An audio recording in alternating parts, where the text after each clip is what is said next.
Ela é advogada e uma das maiores especialistas de direito eletrônico do Brasil, membro da Comissão de Direito Digital e Compliance da OAB São Paulo e empresária na Hash. Por favor, Adriana. Salva de palmas, mano.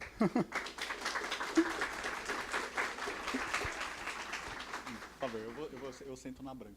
Vocês sentam nas mais confortáveis. O Adriano Cancian é pesquisador-chefe do laboratório Acme da Unesp, né, de pesquisa e segurança. Ele é PhD pela Universidade de São Paulo, representante do Brasil em comitês internacionais de segurança cibernética. Também é outro fera no assunto, não podia ter melhor casal para falar desse assunto, né? Por favor, Adriano.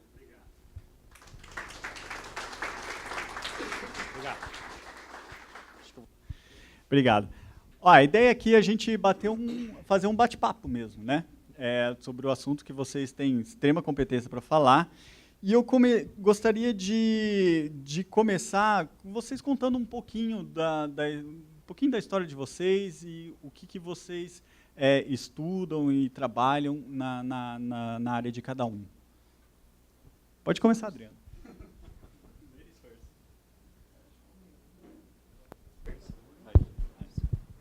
Boa noite a todos. Gostaria, primeiramente, de agradecer a presença de todo mundo, sobretudo porque nós todos estamos no terceiro período do dia, né? Então, essa predisposição em estar aqui é muito bacana e eu gostaria de agradecer a presença de todos vocês. Em segundo lugar, eu também gostaria de dizer que é um privilégio para nós, da GS, né? A Hash é uma empresa do grupo GS, recebê-los aqui nessa noite e fazer parte desse movimento. Bom, eu tenho dito que, à medida que a gente vai ficando velho, o currículo vai ficando comprido. Então, eu vou resumir, né? A minha primeira formação é em letras, e eu fiz mestrado em linguística, e estudava padrões de línguas e trabalhava com lexicografia, que é o estudo e produção de dicionários. Mas eu não me sentia muito feliz nessa carreira. E a minha ideia era que o meu caminho era o direito. E isso desde sempre, né? Por uma razão circunstancial, eu não pude fazer direito como minha primeira formação, mas eu não desisti. Então, com 34 anos, eu entrei na faculdade de Direito.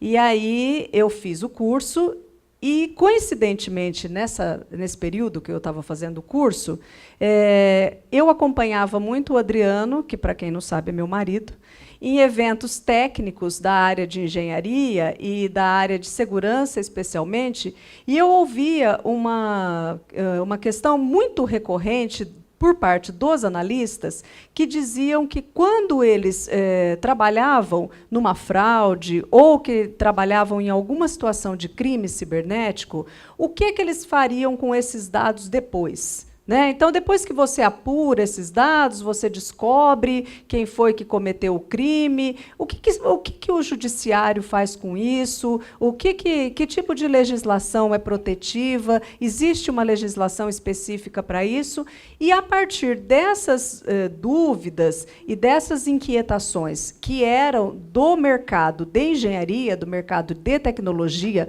e que não tinha nada a ver com a área de direito inicialmente, eu percebi que esse assunto me interessava muito, porque eu gosto muito de tecnologia.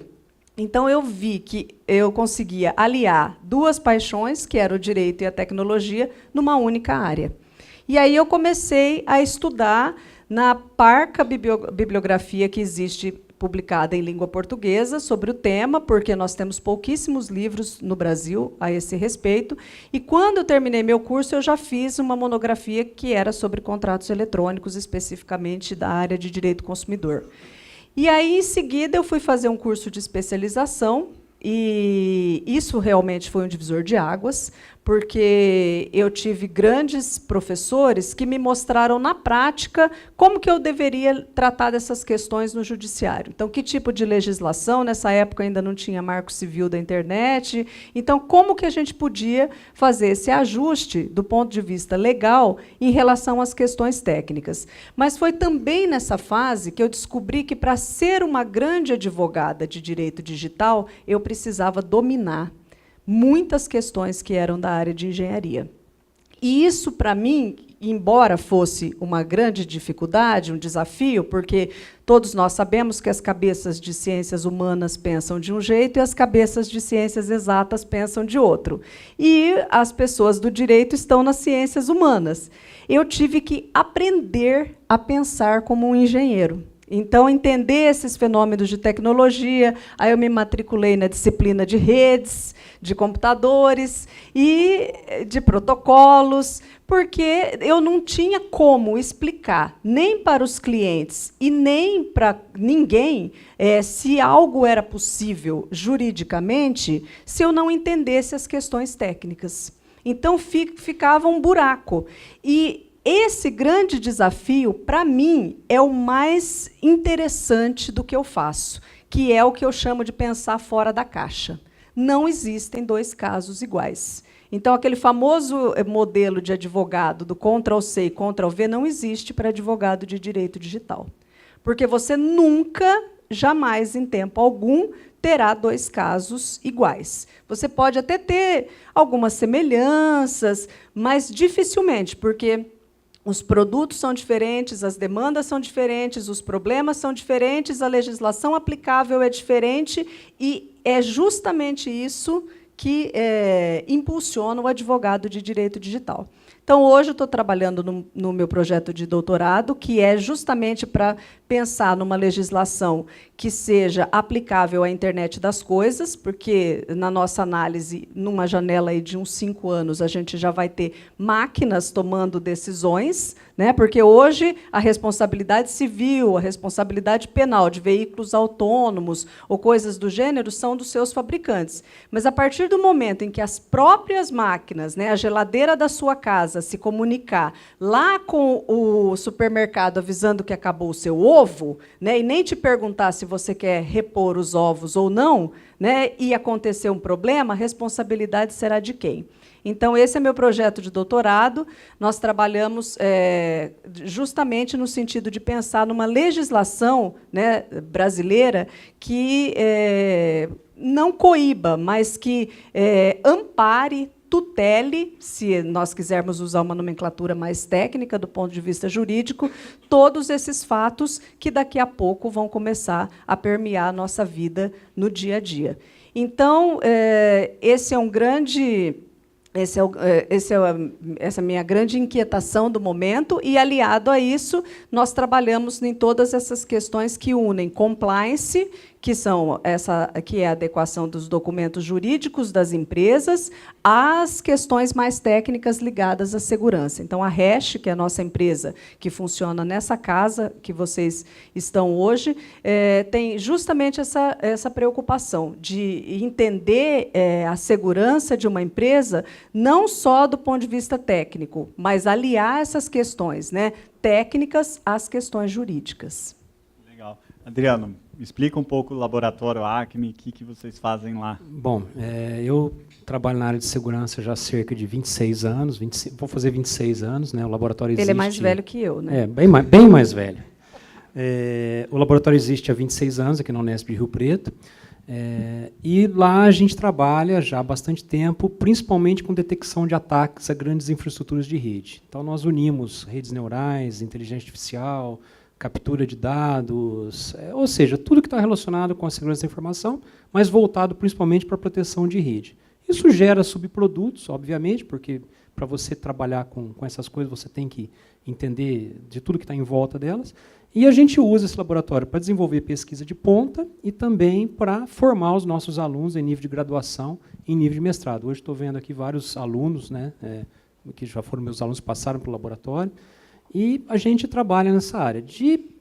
Eu sou físico de formação, depois acabei fazendo doutorado na área de segurança, né, na USP de São Carlos, depois fiz a minha livre docência, né, em redes de computadores. Então, ainda que eu seja físico de formação, físico não é uma profissão, é um desvio de personalidade, então eu resolvi mudar num determinado momento, porque estava ficando meio estranho isso aí na minha vida. Então, mudei aí. Então, agora eu dou aula, né, não trabalho, só dou aula, venho atuando nessa área há bastante tempo. Então, a gente acumulou muita expertise nesses últimos anos. Então, nós trabalhamos nisso aí desde a época que ninguém falava com isso. Hoje nós estamos batendo um papo aí, falando sobre como é que surgiram os primeiros sistemas que nós tratávamos usando redes neurais. Nosso trabalho com redes neurais de detecção de ataques é de 1997, nossa primeira publicação. Então, faz bastante tempo que a gente lida com isso. De 2009 para cá, nós começamos a fazer uma série de estudos voltados especificamente para áreas estratégicas, áreas de defesa e na área de proteção mesmo das coisas que estão envolvidas com grandes infraestruturas. Nós estamos falando aí de central hidrelétrica, estamos falando de grandes provedores, estamos falando de infraestrutura de nomes da internet, ou seja, tudo isso que está relacionado com a proteção das infraestruturas. Paralelamente a isso, eu sempre estive ligado com a área de governança da internet no Brasil. Então, eu estive sempre muito próximo do Comitê Gestor da Internet, eu sou atualmente o coordenador do Grupo de Trabalho de Segurança do Comitê Gestor, eu sou oficial criptográfico da área de registro de nomes no Brasil, faço uma série de coisas voluntárias, como consultor ad hoc, e fico bastante contente de poder fazer isso e participar do desenvolvimento disso no Brasil. Uma das coisas assim, que eu fiquei mais honrado nos últimos tempos, né, Adri, foi que eu recebi um diploma da Rede Nacional de Pesquisa, que é um diploma de reconhecimento à construção da internet no Brasil nos últimos 25 anos. É um negócio muito legal, chama Diploma dos Construtores da Internet no Brasil. Eu fui a única pessoa do estado de São Paulo que recebeu esse diploma. Eu já tinha recebido uma homenagem do Comitê Gestor da Internet pelos 10 anos de serviços prestados à internet no Brasil. Então, são coisas assim que eu fico muito contente de ter podido colocar um tijolo nessa infraestrutura, um tijolinho lá, e poder participar disso. E agora, eu estou olhando para tudo isso de um ponto de vista, como a Adriana disse, mais holístico, ou seja, pesquisa, negócios, empreendedorismo, que é uma coisa que eu tenho aprendido muito nos últimos tempos. Muito legal. O grande mote desse assunto, né, quando a gente estava pensando em temas para o Grind, foi o escândalo do Facebook. Né? Ele hoje é o principal assunto a principal personagem nesse assunto. Né? Eu queria ver um pouco da visão de vocês do fato do Facebook fornecer dados a terceiros e a minha impressão é que parecia que ele não estava nem aí. Né? Ele entregava os dados para terceiros, mas não estava nem aí com o que esse terceiro ia fazer com os dados, né? Como se não fosse problema deles. E aí eu queria ouvir um pouco da visão de vocês, tanto a visão técnica quanto jurídica também. Então, esse é um assunto assim, bem complicado e uma coisa que às vezes as pessoas não entendem, porque o pessoal acha, às vezes, que nesse mundo tecnológico, a área de segurança ela é tratada de fato. Mas, infelizmente, ela não é tratada de forma adequada. A gente acha que é, né? E quando você coloca os dados lá, você não pensa muito a respeito disso. A verdade é que muitas dessas coisas de segurança são feitas da forma reativa. Então, vão deixando as coisas acontecerem, vão tratando as coisas à medida que os problemas acontecem. E, nesse caso, a gente vê nitidamente que houve uma série de falhas que são praticamente negligências, que foram feitas durante todo esse processo. E também, junto com isso, uma boa dose de má-fé de quem pegou esses dados e tratou esses dados, porque não é porque tecnicamente você pode fazer que você o deverá fazer eticamente. Então, você tem um trade-off ali que é muito complicado. E a gente vê que, nesse caso, todas essas barreiras foram subvertidas. Aliado a isso, a gente teve a situação dos próprios usuários que, ao aderirem àquele teste de personalidade, todo mundo sabe lá que foi um teste de personalidade, e aí a pessoa aderia a isso, mas não lia os termos de uso, e nos termos de uso estava dizendo. Então, assim, do ponto de vista mais assim, cruel, na verdade, a empresa estava fazendo aquilo que ela foi contratada para fazer, porque o cara assinou um termo de uso que permitia que ela fizesse isso. Então, é uma linha muito tênue entre a questão técnica e a questão ética do que você faz com o dado. Então, é é delicado. Mas, com isso, aprendemos lições, né? O próprio Facebook está mudando, esses erros, novos erros surgirão, mas provavelmente esses não vão acontecer mais. Eles aprenderam com isso, né? A área de tecnologia da informação aprendeu com isso. Tem a questão técnica, tem a questão ética, mas tem a questão jurídica, né? Então, acho que isso é o que mais pega no momento, porque, por trás dessa questão do Facebook, na verdade, a gente tem uma discussão muito maior, que vocês devem estar acompanhando aí na mídia, que é sobre privacidade e proteção de dados pessoais. Né?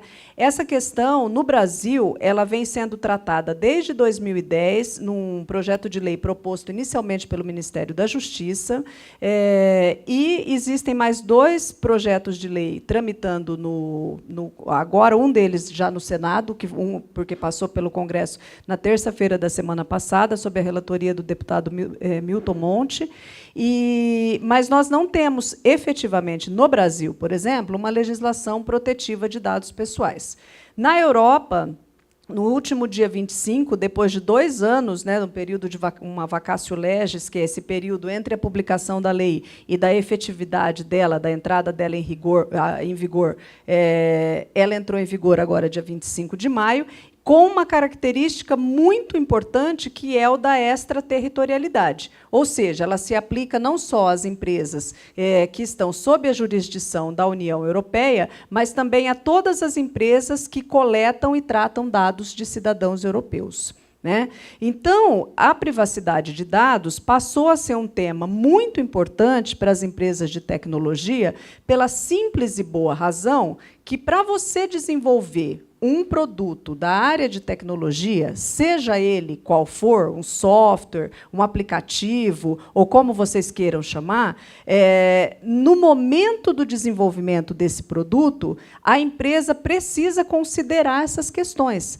Porque, inicialmente, nós tínhamos como uma premissa que todos os produtos tecnológicos eles tinham que, para você poder monetizá-los, você precisava de escalabilidade. Então, como que você ganha escalabilidade rápida de um determinado produto? A princípio, fornecendo esse produto gratuitamente, que é o modelo de negócios, né, que foi a estratégia de design de negócio utilizado pelos grandes negócios que a gente teve nesses últimos anos, como, por exemplo, o Facebook, o WhatsApp, e o usuário final, que somos nós que usamos esses produtos, muito porque eu nunca comprei um manual de uso de internet. Vocês já compraram? Então, nós somos usuários intuitivos. Você ouve falar que é muito legal e que é de graça. Então eu arrumei um aplicativo que eu mando mensagem e não pago nada? Meu Deus, onde que é isso? Né? Deixa eu instalar rápido. Então, o usuário final, por absoluto desconhecimento, quando ele ouve dizer que o produto é gratuito, ele vai baixando logo esse produto no seu smartphone e vai usando sem nenhum critério. E esse nenhum critério, leia-se não ler termos e condições de uso, nem política de privacidade. É aquele sabe qual documento que é esse? Aquele grandão que você rola a tela e dá um concordo sem ler. Então, esse aí mesmo. Nesse daí, esse documento, ou se não o faz, deveria fazê-lo, ele explica exatamente, né, o que essa empresa que está coletando os seus dados, porque, na verdade, eu costumo dizer o seguinte, na internet não tem ONG, isso é negócio, não tem de graça. Nada é de graça. Então, ele está te proporcionando o uso do aplicativo, mas ele está negociando as informações que você coloca lá. Mas quem vai se interessar pelas minhas informações? O usuário sempre tem essa visão. Mas eu não sou uma pessoa importante. Então, a sua informação sozinha pode não significar nada, mas a sua informação com outras milhões, milhares de informações juntas, podem significar muitas coisas. Porque eu posso fazer diversos estudos que me dão uma série de padrões que interessam muito, como, por exemplo, para a área de varejo, de consumo e para tantas outras. Varejo é apenas um exemplo, né? É o que é mais comum que a gente vê, né? Porque todo mundo um dia já fez uma pesquisa no Google, por exemplo, sobre um determinado produto, e aí esse produto passou a te perseguir em todos os seus feeds de redes sociais. né? Você pesquisou lá no Airbnb um apartamento para uma viagem, e aí, toda vez que você entra, olha lá uma propaganda do Airbnb. Bom, como é que a sua rede social sabe disso? Obviamente, porque esses dados eles são manipulados e eles são trocados. Então, essa discussão sobre a privacidade de dados, ela passou a ser um pilar de desenvolvimento dos negócios da área de tecnologia.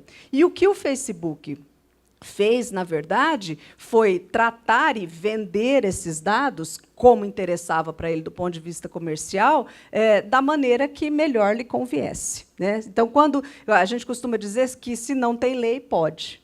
Então, nos Estados Unidos, obviamente, a gente tem uma regulação diferente do que aqui no Brasil, mas isso pegou muito mal, né, a ponto dele ter ido, do Mark Zuckerberg ter ido dar explicações a respeito dessa conduta. E tem mudado, as políticas deles estão sendo repensadas, né, nesse momento, né? Essa questão de ler o termo de aceite, duvido que alguém leia. Eu duvido. Eu, como todo mundo, passo e aperto lá, concordo. Deixa eu só fazer um parênteses. É que esses termos de uso, na verdade, juridicamente, nós os chamamos de contrato de adesão. Contrato de adesão não tem espaço para que as cláusulas sejam discutidas. Então, você quer baixar aquele programa, você só tem uma opção. Ou você concorda ou você não baixa. Aliás, você tem duas opções, né? Não há como discutir. Então, nesse sentido, se você quer muito usar um determinado produto, e não importa o que esteja escrito ali, né? Você tocou na legislação europeia, né, que agora está valendo mesmo, né? E isso, nessas últimas semanas, eu recebi inúmeros e-mails de mudamos sua política de privacidade, mudamos os termos, né? Como sempre, rolei, eu aceitei e pronto. Eu queria saber assim, quais são os principais pontos dessa legislação e como que ela impacta empresas aqui no Brasil? Justamente esse que eu citei no início, né? A característica da extraterritorialidade. Então, ela é uma legislação bastante rigorosa para o tratamento de dados. Então, a gente tem três premissas com relação à privacidade de dados, que é coleta, armazenamento e tratamento de dado. Então, a empresa coleta o seu dado, guarda o seu dado, e aí a gente tem as questões que são de segurança. Então, assim, ela guarda como? De que maneira? Será que guarda mesmo? Todo mundo lembra daquele aplicativo que você, como chamava, que a pessoa arrumava uma namorada? Foi Ashley Madison, que o CEO dizia, olha, se vazarem os dados, eu me demito. Não foi uma coisa de... meus servidores são incorruptíveis, e aí, de repente, os dados todos vazaram, né? E a empresa quebrou, obviamente, porque o princípio deles de mercado era confiança. Se não existia mais confiança, quem que ia entrar naquele produto, naquele aplicativo? Então, a principal característica dessa legislação, que é uma legislação bastante dura, diz respeito à maneira como você coleta, guarda e armazena os dados dos cidadãos europeus. Não só os residentes na Europa, como também os que estão fora daquela jurisdição. Basta ter um passaporte europeu que você tem que tratar do Então, as empresas que operam na União Europeia, elas têm que fazer uma adequação, né, dos seus termos de uso, das suas políticas de privacidade, de acordo com essa nova legislação. E aí tem uma série de detalhes. Na própria legislação existe uma definição do que é dado, né, do que é tratamento de dado, como que isso deve ser feito. Então, coisas que até então não eram consideradas pelas equipes de desenvolvimento das empresas deverão passar a ser, porque serão fundamentais e serão uma premissa de mercado. Ou você se adequa, ou então você não prospera, porque não vai existir como, né? A legislação ela vai te perseguir nesse sentido. Então, né? a empresa brasileira que tem cliente na Europa, que vende coisas para a Europa, ela tem que se adequar à legislação. Exatamente. E aí, ela inclusive, acho que as pessoas acham que o longo braço da lei não os alcança aqui no Brasil. Tem tratados, né? Exatamente. Nesse caso, especialmente, a legislação ela é muito clara. Se você coleta, trata e armazena dados de cidadãos europeus, não importa onde eles estejam, eles precisam ser feitos de acordo com o que a GDPR prevê. E me parece que essa legislação é muito vanguardista, né?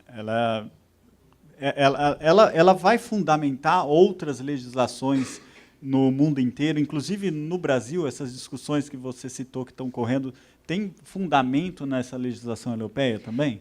Na verdade, essa discussão ela tem como base, como início, a diretiva de 1995. A Europa ela é vanguardista nesse assunto, né? O nosso Marco Civil ele se espelhou em vários dos artigos nessa diretiva de 95, que já naquela época tratava dessas questões de privacidade, de proteção de dados pessoais, dentre outras questões. Então, com certeza, essa legislação que está sendo discutida no Brasil e ganhou essa força justamente porque a GDPR diz que, quando você tem empresas de outros países, é como se houvesse uma regra de compliance. Aquele país tem uma legislação que é protetiva de dados equivalente à nossa, o Brasil é considerado não.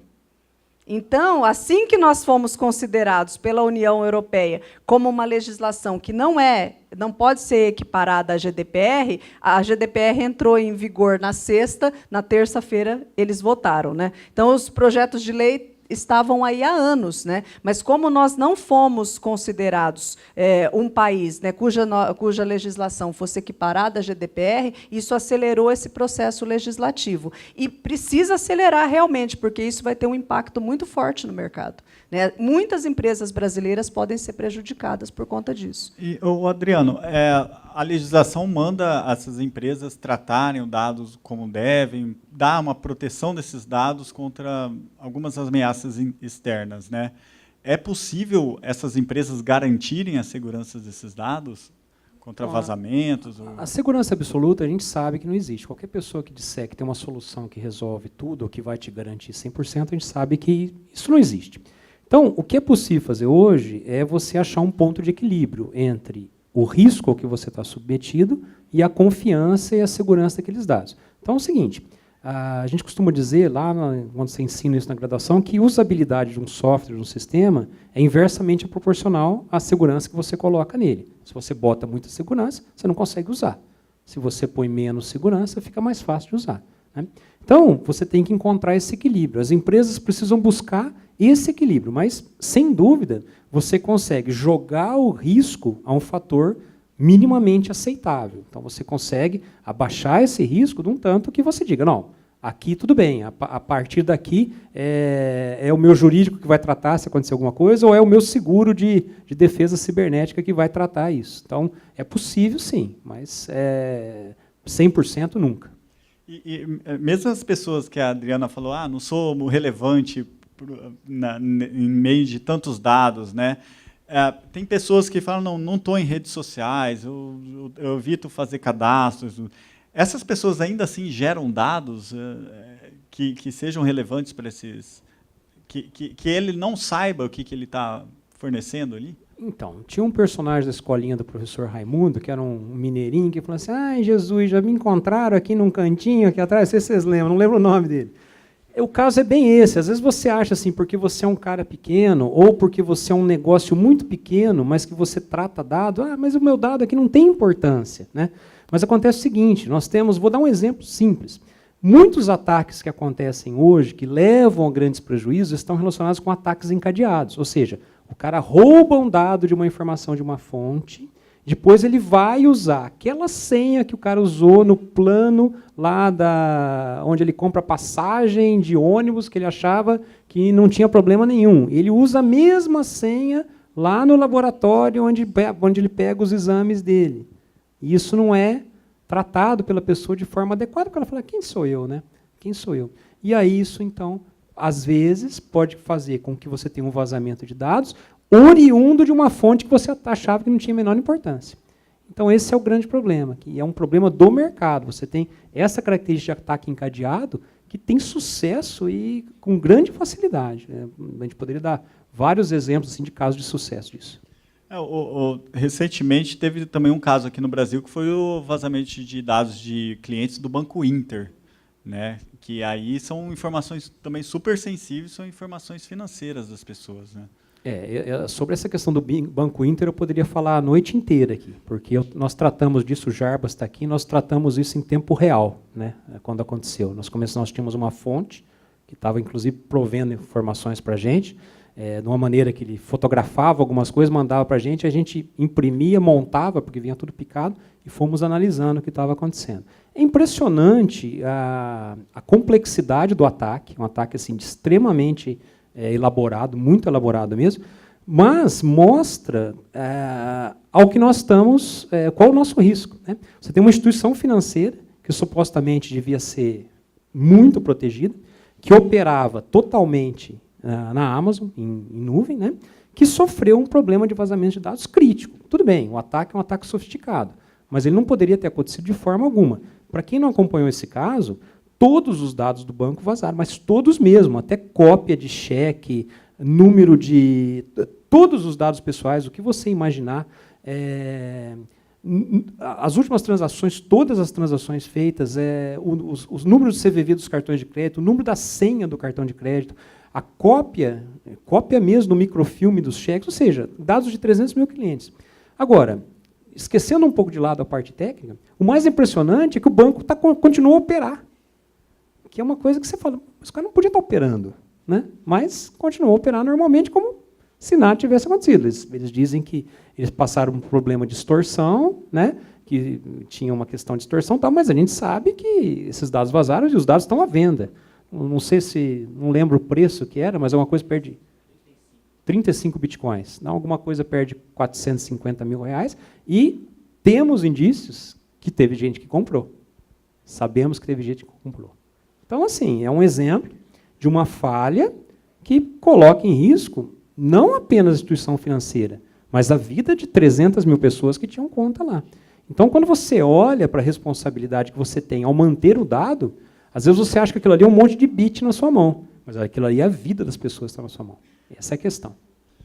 E, Adriano, eu ia perguntar, no caso do Banco Inter ou outra empresa de casos semelhantes, aqui no Brasil, qual que é o risco que ela corre com um problema desse de vazamento de dados de clientes, juridicamente? O que pode acontecer com ela?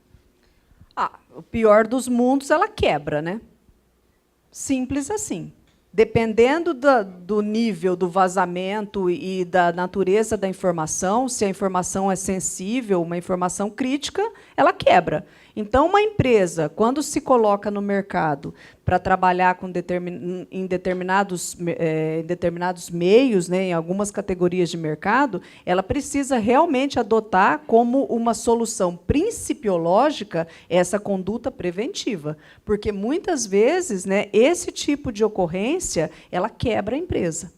Acaba ali. Inclusive porque, desses vazamentos, você pode ter uma decorrência de uma chuva de indenizações, né, que você pode também prevenir quando você tem seguro. Né, e hoje existe até seguro cibernético para esse tipo de situação. Então, veja que há muitas possibilidades de você salvaguardar a sua empresa, o seu negócio, desde que seja uma conduta preventiva. Porque, do ponto de vista reativo, muitas vezes não há nada que possa ser feito. Né? Então, às vezes, a empresa acaba, você tem dezenas, centenas, milhares de problemas jurídicos, inclusive decorrentes de indenizações, dentre outras coisas, e a possibilidade de não poder continuar o negócio, né? A certeza, né, de não poder continuar o negócio. Para quem está começando uma empresa agora, como que ela faz essa prevenção desses riscos? Juridicamente e até tecnicamente, né? Porque, geralmente, empresas que estão começando não têm muitos recursos. Né? Uhum. E o que eu vejo é que a maioria não presta atenção nesses pontos. Né? Vão prestar atenção em como desenvolver o produto, a área comercial, marketing, mas negligenciam um pouco essa área. Né? O que elas podem fazer? Olha, essa sua pergunta é muito interessante, porque existe uma área de estudo hoje que eu tenho acompanhado bastante, que é essa área de design de negócios. O Brasil é muito diferente, do ponto de vista legal, dos Estados Unidos, por exemplo. Então, os jovens, principalmente, os jovens empreendedores, quando têm uma ideia, né, e querem transformar essa ideia num produto maravilhoso, achando que serão os próximos Google, Facebook, WhatsApp aí do mundo, precisam entender que, para gerar toda essa riqueza, você precisa constituir uma empresa. Então, não basta que você tenha uma ideia, você precisa constituir uma empresa, que isso é uma questão bastante que passa pela questão tributária, inclusive. Então, você precisa fazer essa constituição e, na hora que você contrata a sua equipe de desenvolvedores, ainda que sejam 2 pessoas, precisa que essas pessoas entendam que, na hora de desenvolver esse produto, no organograma do software que está sendo desenvolvido, tudo isso precisa ser previsto. As questões jurídicas e as questões de segurança. A gente costuma dizer aqui na Hash que segurança como remendo, né, para usar um termo bastante grosseiro, ela não funciona. Se a pessoa vem com o produto pronto e ele não tem nada de segurança, simplesmente ele tem que ser refeito. Então, porque você vai colocar ali um paliativo que, às vezes, até desvirtua, né, a ideia original. Então, quando você tem uma ideia e você pensa em transformar isso num negócio, você precisa estar o tempo todo pensando nessas 2 questões, que são as questões de segurança e as questões jurídicas, né? Eu vejo, muitas vezes, em públicos de engenheiros, de gente que trabalha com desenvolvimento de software, que não sabe nem que existe uma lei de software no Brasil, que é de 1998. Então, nós estamos falando de uma lei que é de 20 anos. Se alguém se dispõe a desenvolver um software, isso é o mínimo. Né? Conhecer o Marco Civil da Internet, por exemplo, as questões relativas à guarda de logs, se você é provedor de conexão ou se você é provedor de aplicação, tem um capítulo que é específico. Então, isso é muito básico, né? Se você não tem conhecimento jurídico para isso, precisa contratar alguém que o faça, porque isso é fundamental. Né? Isso coloca em risco o negócio. Agora, do ponto de vista técnico, acho que o Adriano pode discorrer um pouco melhor, mas essas questões, por exemplo, de segurança, é como eu acabei de dizer, segurança como remendo não funciona. A questão técnica que a gente vê é que a gente vê muita negligência. Então, assim, é difícil passar uma semana que não aparece alguém na nossa porta dizendo: meus dados foram cifrados, meus dados foram sequestrados, eu tenho que pagar um resgate pelos esses dados. O que eu faço agora? Pega seu backup. Eu não tenho backup. Senta e chora, porque não tem o que fazer. Raramente você consegue reverter o processo. Em alguns casos, consegue. Então, nesse exemplo, qual que é a sua ação mínima que você deveria ter feito de casa? Ter um backup e proteger o seu backup. Ter uma política de execução do backup. Quanto isso custa? O custo é mínimo disso. O custo é mínimo. Você precisa ter uma orientação adequada, um plano adequado, e o armazenamento de dados, por exemplo, em nuvem para fazer backup, é peanuts hoje, é mixaria mesmo. Só que você tem que começar isso em algum momento. Então, tem muita negligência. Então, você precisa receber orientação adequada, você precisa se respaldar de conhecimento e, principalmente, precisa começar. E aí as coisas vão evoluindo. A boa segurança é uma segurança em camadas. Não adianta você falar assim: eu comprei o melhor antivírus do mercado. Você tem o melhor antivírus do mercado, mas se sabe hoje que antivírus falham mais de 50% quando você tem uma ameaça que surgiu nas últimas 72 horas. Então, ou seja, só o antivírus não adianta. Você tem que educar, por exemplo, o seu usuário, o seu colaborador, a não clicar qualquer porcaria que ele vê em rede social. Ou sair acessando, quando vê um joguinho ou vê uma coisa, sair acessando aquilo lá. Isso é educação. Então, você tem educação do usuário, você tem meios técnicos, você tem meios jurídicos. Como é que eu começo? Começa do começo. Olha para o seu negócio, olha para aquilo que você tem e procura identificar, ainda que de forma preliminar, quais os riscos que você tá submetido. Muitas vezes as pessoas vão se surpreender que pequenas ações trazem grandes níveis de proteção. Porque às vezes as pessoas acham, a segurança é uma coisa muito cara, isso dá muito trabalho. Isso não é mais verdade. Talvez tenha sido verdade há 15 anos atrás. Mas hoje você consegue fazer um bom nível de proteção de forma acessível. Mas você tem que começar. Quando você não tem nada, né? Uma das coisas que a Adriana não mencionou, mas, por exemplo, o que levou ao surgimento da Hash foi porque a Adriana ia negociar um contrato com o cliente, escrevia a política de uso do cliente ou a política de serviço, e falava lá que ia registrar no log a hora que o usuário fez a conexão. Tal. O cara falou, mas como é isso? Como eu faço isso? Eu não tenho isso. Então, assim, tem que começar do básico. Não adianta você querer fazer um negócio de tecnologia e fazer um contrato com o seu usuário se você não registra o log dele. Você precisa começar, é meio pleonástico, né, professora de letras, começar do começo. Então, olhar para o negócio, bom, onde é que eu começo? Onde que eu começaria hoje? Eu começaria por backup, depois eu começaria por log, depois eu começaria com teste de penetração na rede, teste de penetração do software, análise de proteção de ataques à rede, e as coisas vão evoluindo. Você tem que fazer um planejamento de longo termo disso. Não é uma coisa que você vai comprar uma caixa mágica, inclusive quando alguém te fala, eu tenho a solução tabajara para os seus problemas, mentira, não existe isso na área de segurança. Segurança tem que ser construída em boas camadas, né? E de forma que se uma camada quebrar, a outra vai segurar. E nesse processo todo, você consegue ter uma proteção adequada, acessível. Estava falando de backup, Levi, tava pulando de alegria, né? A empresa dele é barato, né? Eu acho, não sei. Como você falou, tem que começar, pequenas ações. Pequenas ações trazem grandes benefícios. Uma dúvida, quem que é responsável por fiscalizar essas empresas, o nível de proteção delas, dos dados, ou não existe algum órgão? No Brasil, ninguém. Você tem alguns níveis de certificação, né? Certificação PCI, você pode ter uma equipe de analistas que são certificados com algumas certificações específicas. Mas, assim, um órgão fiscalizador, eu entendo que deveria ser o mercado. Né? Se o cara tem uma aplicação que é ruim, ou que não garante segurança, ou que não deixa claro como ele trata os seus dados, você não deveria usar e deveria partir para uma aplicação que faz aquilo. O mínimo que você tem que fazer hoje é deixar claro o que você está fazendo com os dados. Então, eu tenho uma visão que quem deve fiscalizar isso é o mercado. E a diferença disso é justamente... Eu acho que a gente tem que ter legislação, tem que ter os contratos no nível adequado, mas o mercado que vai dizer. Se eu, por exemplo, eu teria conta no Banco Inter? Jamais. Nunca mais. Assim, inclusive, tem uma tendência a ficar preocupado com fintechs de forma geral. Né? Então, isso mostra que o mercado tem que selecionar isso. Eu tenho amigos que têm conta no Banco Inter que estão desesperados. Que tem aplicação, que tem dinheiro. E o cara falou, bom, agora eu estou em risco, porque o cara sabe quanto eu tinha na minha conta. O cara sabe quanto eu tinha aplicado. Né? Para eu sofrer um golpe, eu sofrer um problema mais sério.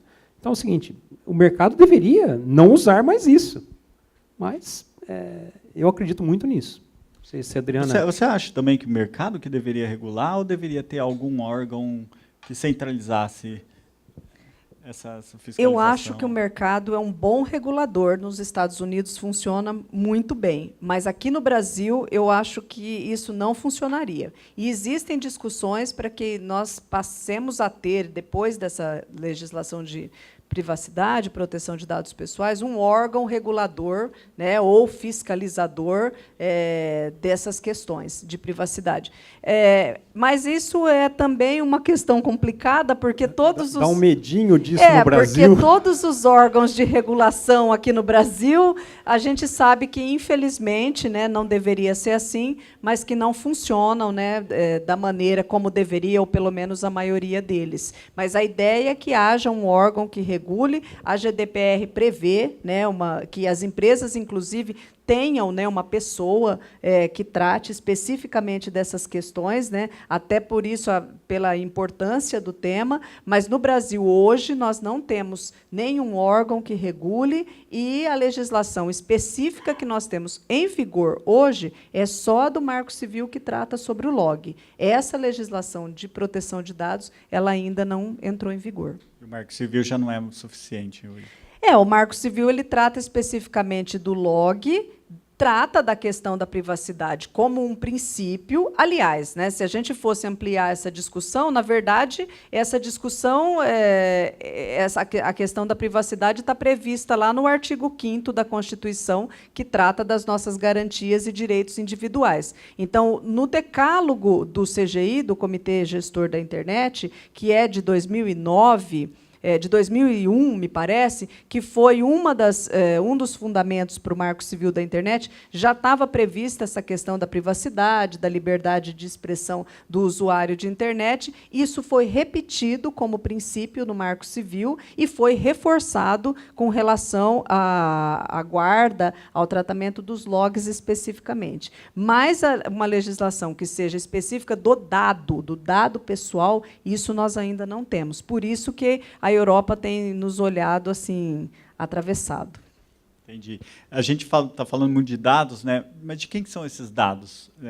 Quando eu estou numa rede social, esses dados da rede social? Continuam meus? Ou de quem que são esses dados? Não, o titular do dado é você.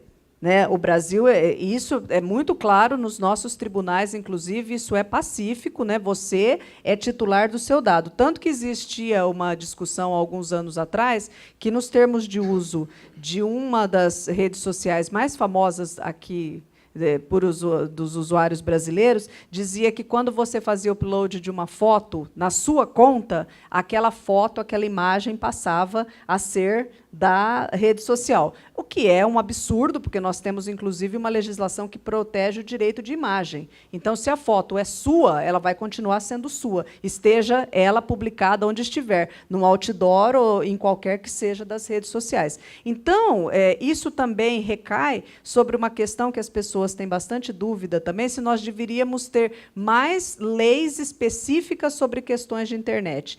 E a nossa briga é sempre dizer que não, porque, na verdade, nós já temos muitas leis, né, que coíbem uma série de condutas, como essa, por exemplo, que protege o direito de imagem. Né? Então, assim, não é porque mudou o meio que muda o delito. Né? A conduta continua sendo a mesma. E você mencionou que há legislações que estão sendo votadas no parlamento, mas como que essa lei vai poder, essas leis podem assegurar uma proteção de dados e um tratamento viável desses dados e, ao mesmo tempo, não barrar o crescimento de negócios? Olha, na Europa, a medida que foi adotada pela GDPR foi de multas milionárias. Né? Então, assim, as empresas que não se adequarem à legislação protetiva de dados pessoais, elas podem ser multadas em valores bastante consideráveis. Né? Aqui no Brasil, né, eu não sei como que a gente poderia, né, pensar nesse momento no tipo de punição. Muito provavelmente vai passar por essa questão da multa, porque aqui no Brasil a questão do bolso é o que educa melhor. Né? Então, quando dói no bolso, principalmente do empresário, né, por isso que as obrigações tributárias elas tendem a estar sempre em dia. Então, eu penso que possa ser uma das soluções que sejam encontradas. O que eu entendo disso é o seguinte: a GDPR ela tenta inibir principalmente a coleta exagerada de informações. Então, vamos dizer assim, todo mundo gosta da facilidade do Netflix te oferecer um filme baseado naquilo que você gosta. Ou, quando você vai comprar o livro, a Amazon te sugeriu uma coisa legal que você pode gostar. As pessoas gostam disso de forma geral. O Spotify te sugeriu uma nova música. Essas coisas é bacana. Mas, assim, para fazer isso, para essas coisas funcionarem, você precisa que permita que ele saiba as músicas que você curtiu, ou o filme que você gostou, ou o livro que você leu, que você comprou. Agora, eles não precisam, por exemplo, saber seu tipo sanguíneo. Não precisa coletar o que você gosta de comer se você só quer assistir filme. Então, uma das coisas que eles tentam coibir é o excesso da coleta de informações. Eu não vejo que isso possa coibir os negócios se for tratado de forma adequada. Porque a questão hoje, né, a Adriana talvez possa falar, é que você assina um termo de uso que o cara vai, por exemplo, usar o seu telefone, por exemplo, para controlar uma corrida, que você foi fazer uma corrida de manhã, ele quer acessar seu microfone. Para que ele vai acessar meu microfone se eu só vou correr? Só quero que ele meça meu deslocamento, minha velocidade e o tempo. Então, o problema que eu vejo é isso. Essas legislações eles tentam coibir o abuso da coleta do dado e o mau uso do dado, né? De você usar um dado que você não deveria coletar para o negócio. Por exemplo, o cara vai assistir filme e você pede para ele dizer o que ele gosta de comer. Não tem nada a ver com filme, está fora do escopo do negócio. Então, é essa que é a questão. Eu entendo que as empresas que elas são mais respeitadas hoje, que tratam isso, são as que deixam claro o que elas estão coletando e coletam exatamente aquilo que diz respeito. Eu não vejo por que as pessoas achem ruim de você coletar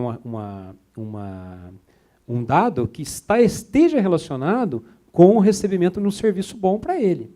Tipo esses, música, filme, livro, e por aí vai. Hotéis, né? Mas a questão é você coletar e usar coisas que você não deveria fazer. Só para complementar, na própria GDPR existe uma previsão que diz que o dado, a palavra mágica da legislação de privacidade de dados é consentimento. Então, a empresa que vai coletar um determinado dado do usuário, ela precisa, primeiramente, né, ser bastante clara no dado que ela está coletando e para que ela está coletando, e o usuário precisa consentir de forma expressa e não inequívoca. O que isso quer dizer? Olha, eu vou coletar o seu dado simplesmente para te indicar melhores filmes, por exemplo. E aí o usuário diz lá, concordo.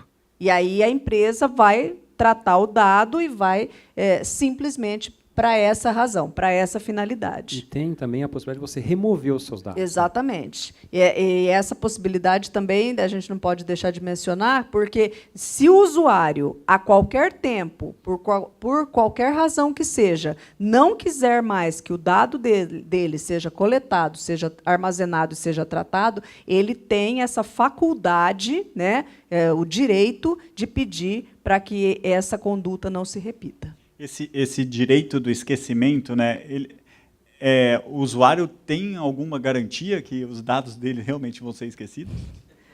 É que assim, são coisas diferentes. O direito ao esquecimento é um instituto que a gente vem discutindo bastante, e tem até, ele surgiu, eu não sei se todos vocês sabem, mas quem souber, me desculpe a redundância, mas a história é bastante interessante, né? Surgiu porque um cidadão da Espanha teve, num determinado momento da vida, um problema com um negócio, uma hipoteca, se não me engano, e aí, todas as vezes que ele ia lá no nosso motor de busca mais famoso, né, no Google, e digitava o nome dele, o que aparecia primeiro? Esse problema.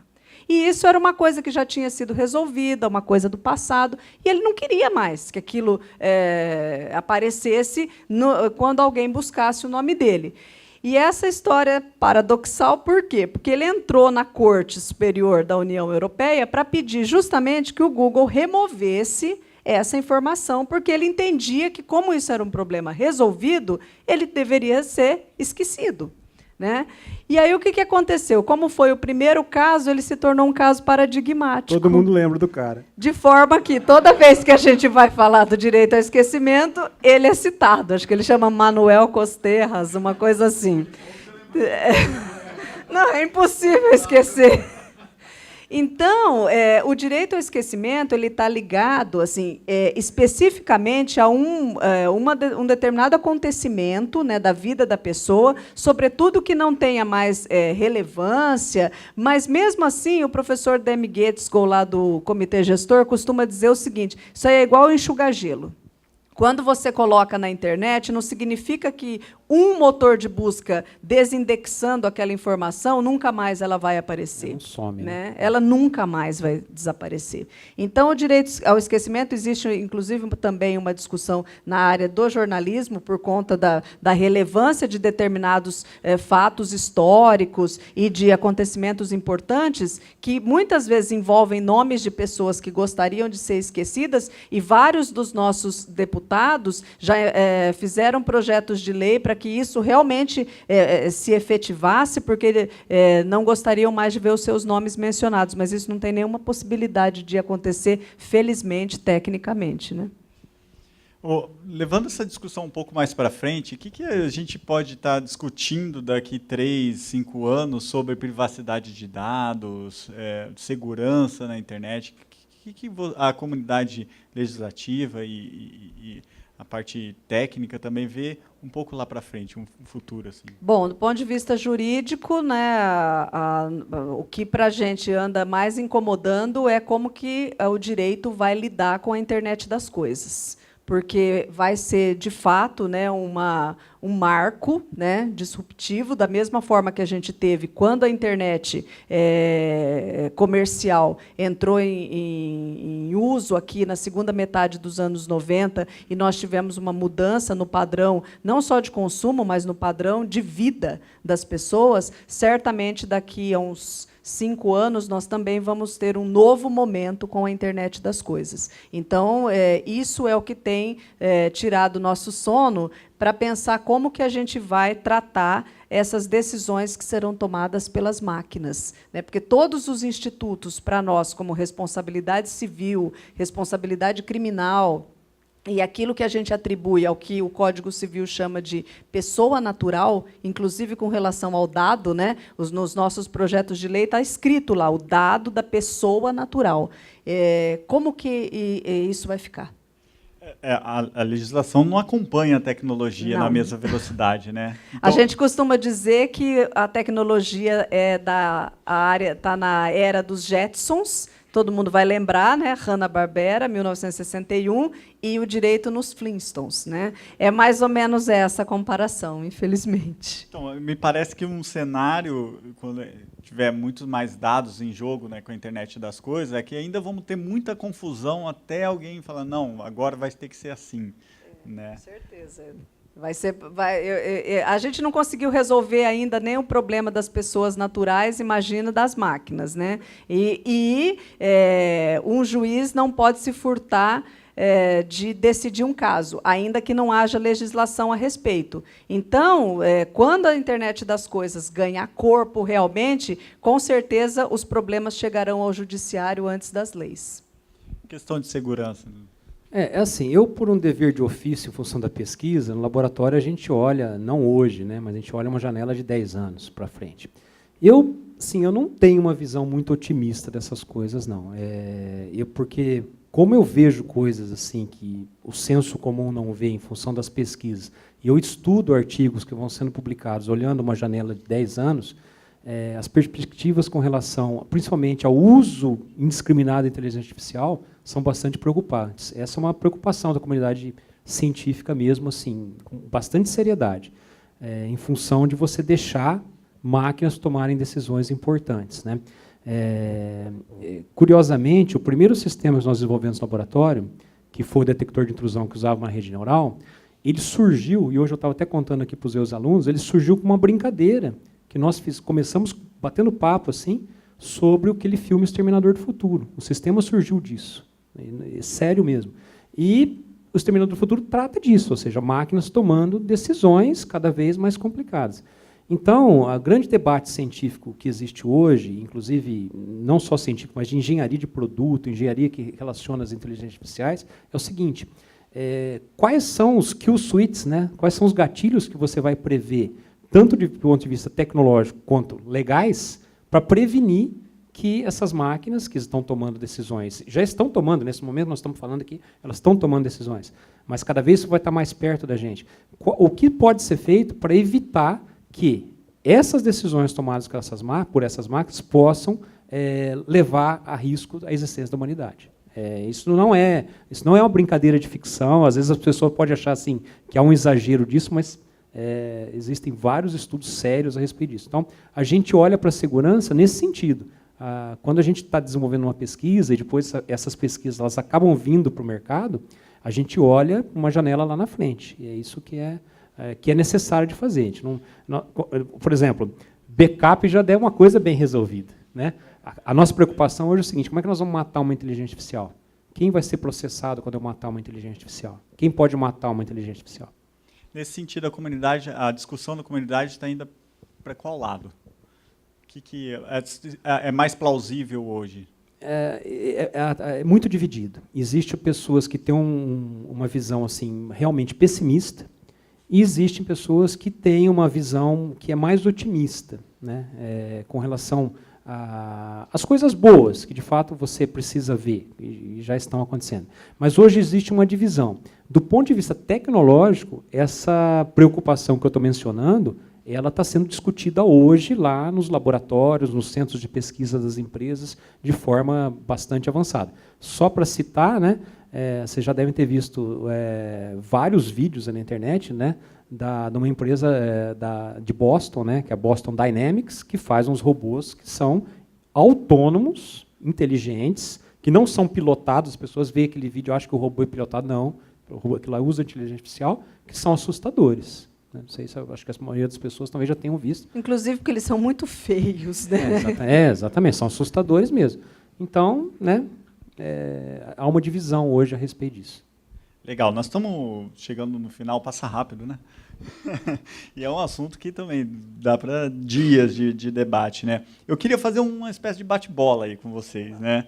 Porque é sempre legal a gente, todo mundo ver referências que vocês têm para vocês também para tomar para eles, né? Eu queria primeiro perguntar um livro que marcou vocês, um livro que vocês recomendariam aqui. Pode ser do assunto que a gente está falando, mas pode ser outros assuntos também. Bom, pessoalmente, o livro que mais me marcou foi Madame Bovary, do Gustave Flaubert, que é o primeiro livro do realismo, que inaugura o realismo francês. Então, quem leu esse livro vai entender por que ele é tão marcante, né? Ele discute muito a questão das relações humanas e da posição da mulher a partir da segunda metade do século XIX.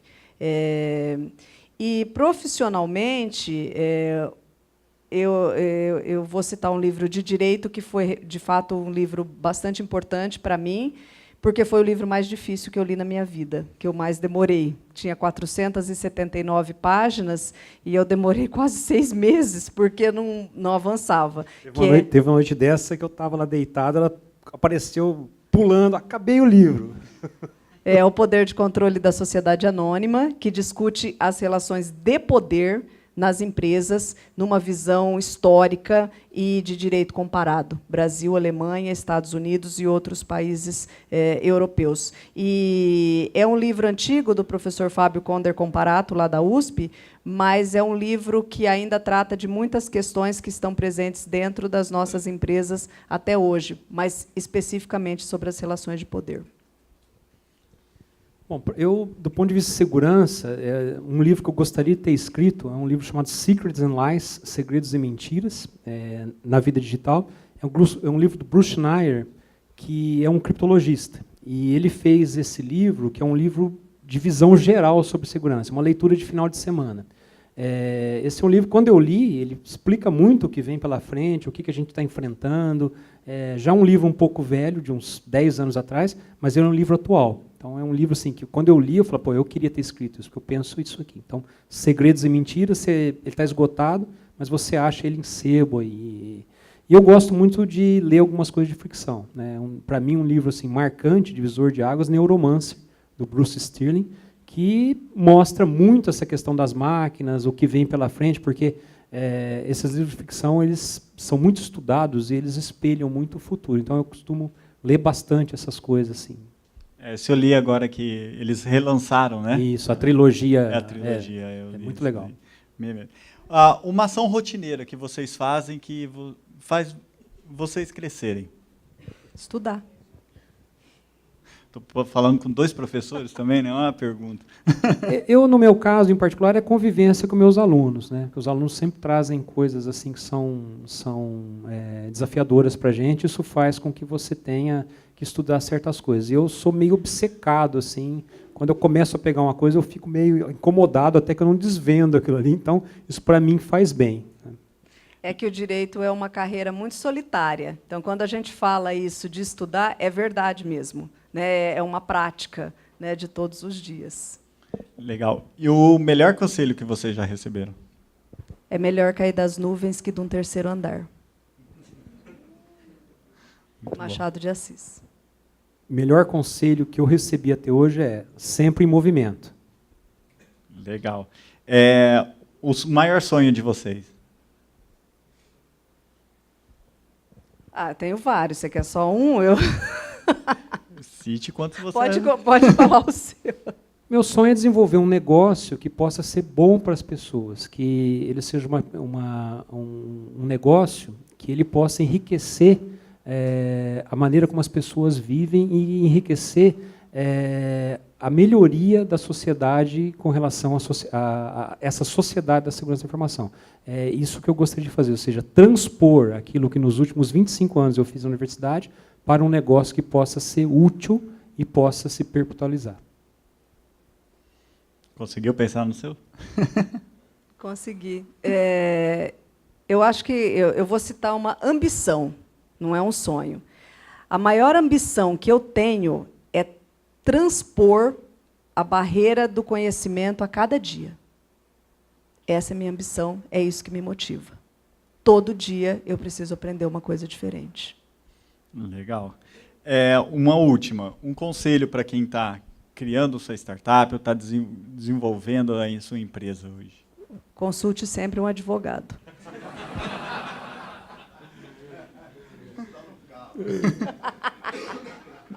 Bom, negócios, como vocês podem notar, não é o meu forte, mas eu diria o seguinte, isso é realmente sério isso. Se preocupem com segurança da informação no seu negócio, porque é um diferencial. É realmente um diferencial que, dessa experiência que eu vejo todos os dias, pode ser a diferença entre você existir ou desaparecer, ou eventualmente até ser engolido em um determinado momento. Então, não negligenciem a segurança da informação. Ainda que o seu negócio não seja um negócio de tecnologia na internet, não seja um negócio de software. Pode ser um negócio qualquer, mas pode ter certeza que qualquer negócio ele tem algum pé em tecnologia de segurança e precisa ter preocupação com segurança. Nós costumamos dizer que se você tem um banco de dados, seja a sua empresa qual for, você precisa ter segurança. Legal. Eu queria agradecer a presença de vocês, foi muito rico ouvi-los, né? Assim como convivendo diariamente aqui com vocês, também acho engrandecedor. Tá? Muito obrigado e espero vê-los novamente no dia 12 de julho.